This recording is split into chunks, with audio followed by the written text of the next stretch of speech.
Godaannisa kutaa afuraffaa barreessaan Dhaabaa Wayyeessaa seenessaaf qindeessaan Ooftaanalus Badruuti. Warroonni chaanalii keenyaaf haaraa taatan Risaa Promotion subscribe gochuun YouTube chaanalii keenyaaf maatii ta'a. Utaaleen itti marame qaama dafqi itti goggogeen suunfadhe foolii ani ijoollummaa kootti suufee rafaa turetu natti dhufe irraa ol jechuu hin dandeenye. Imimmaan ishee morma kootti gad coccobee imimmaan koo immoo harma ishee keessatti gad coccobee akkanatti yeroo hagamii akka turre hin beeku. Booda ofirraa ol na qabdee fuula koo keessa ilaalti guddachuu koo natti himte waan gammadde natti fakkaata. Akka na fudhattee galtu barbaadeen ture amma guddadheera hojjedhee si gargaaruu hin danda'an jedheen. Maal hojjettee na gargaarta jette sagalee dadhabaadhaan. Waanuma fedhe buna ciree yookaan qonnaa qotee yookaan immoo utuun hin xumurimin fuula ishee ilaale. Imimmaan ishee keessaan na ilaalaa jirti. Ba'aa namaaf baadheeyyuu taanaan jedheen barumsa kee hunaan jetti nan callise. Waa'ee barnootaa kan wasiilli koo abbaa waltajjiin deddeebisee natti himaa turetu yaadatti na dhufe. Ati barumsa kee dhiisnaan waan abbaan kee gaafa ati dhalatte irraa jalqabdee hawwaa ture hundi karaatti hafuu isaati. Abdiin isaa bishaan nyaachifte jechuudha.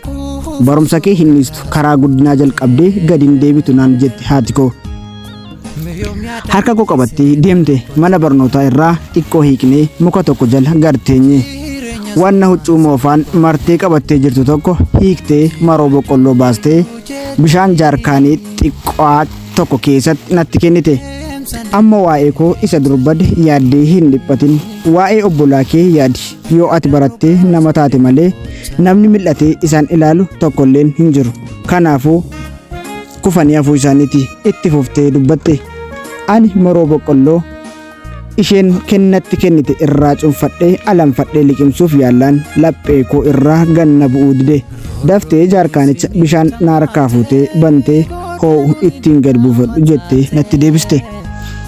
Yeroon ishee ilaalu keessa kootii waan imimmaan ol danfuuf ijawwan koo gara fuulduraatti deebisee halaala ilaalaan nyaadhe. Callistee na ilaalaa turte.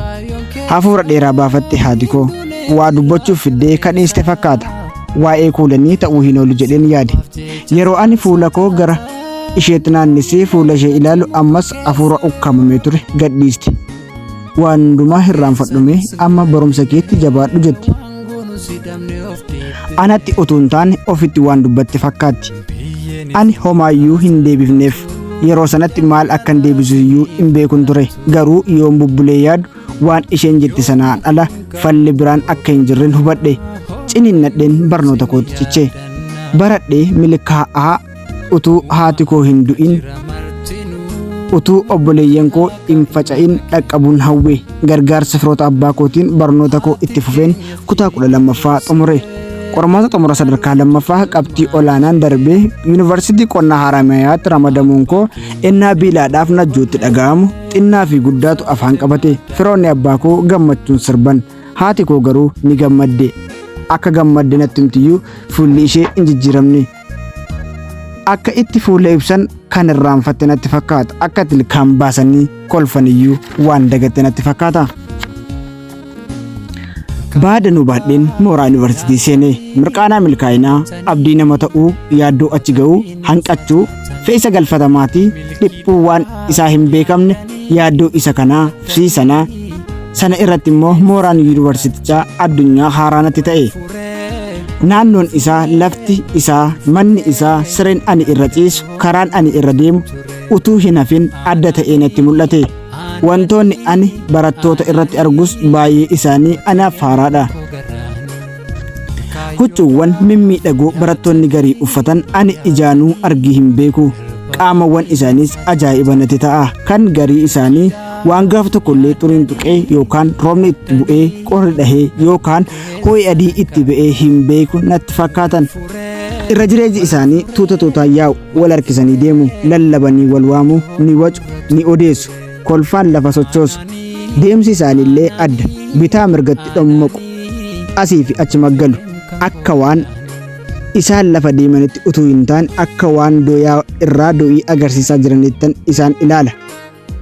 Keessumaa shamarran isaanii garuu jarreen akka koo mil'ataniiyyuu kan ilaalan natti hin fakkaatu. Jarreen akka koo jarreen mooraa sanaaf jaatanii kanneen huccuu baadiyyaadhaa ittiin dhufan illee hin jijjiirratin, kanneen haasawa isaanii hin baratin, deemsa isaanii hin shaakalin, yoo faaraan itti agarsiisan itti kolfuuf ta'e malee waan ija irra kaatan natti hin fakkaatu. Garuu ammoo barattoonni gita kiyyaa kanneen guyyaa guyyaatti huccuu tokkichaa fi kophee tokkichaan mul'atanis lakkoofsa xiqqoo miti. Kanneen huccuu fi kopheen tokkichi irratti bututee dhumuu ga'e illee ni jiran. Yeroo duraa hundinuu nama beeku yookaan gita isaa barbaaddata. Jarreen wal fakkaatan waliin deemu. Yeroo mooraa sana keessa bubbulan garuu yeroo tokko tokko haalli hariiroo sanaa ni jijjiirama. Barattoonni gita kiyyaa keessaa tokko tokko jarreen sadarkaa oliitti of ilaalan waliin mul'achuutti ka'u. Kanneen olii keessaas tokko tokko gad bu'anii michoonfatu. Maaliif akka ta'e beekuun salphaa miti. Hundinuu sababa adda addaa kan ofii walitti isaan hidhu qaban. Mooraa tokko keessatti waliin jiraachuun, haala tokko keessa waliin turuun, yeroo tokko tokko immoo kutaa tokko keessatti waliin barachuun hariiroo akkanaaf akka gumaachan garuu hundinuu ni beeka. Seenessa keenya kutaa 4ffaa kanarratti xumurree jirra. Seenessa keenya kutaa 5ffaan hanga walitti deebinutti yuutuubii keenya Harasaa Promotion subscribe gochuun, like, share gochuun akka nu jajjabeessitan dhaamsa keenya hanga xumuraatti waan nu dhaggeeffataniif guddaa galatoomaa.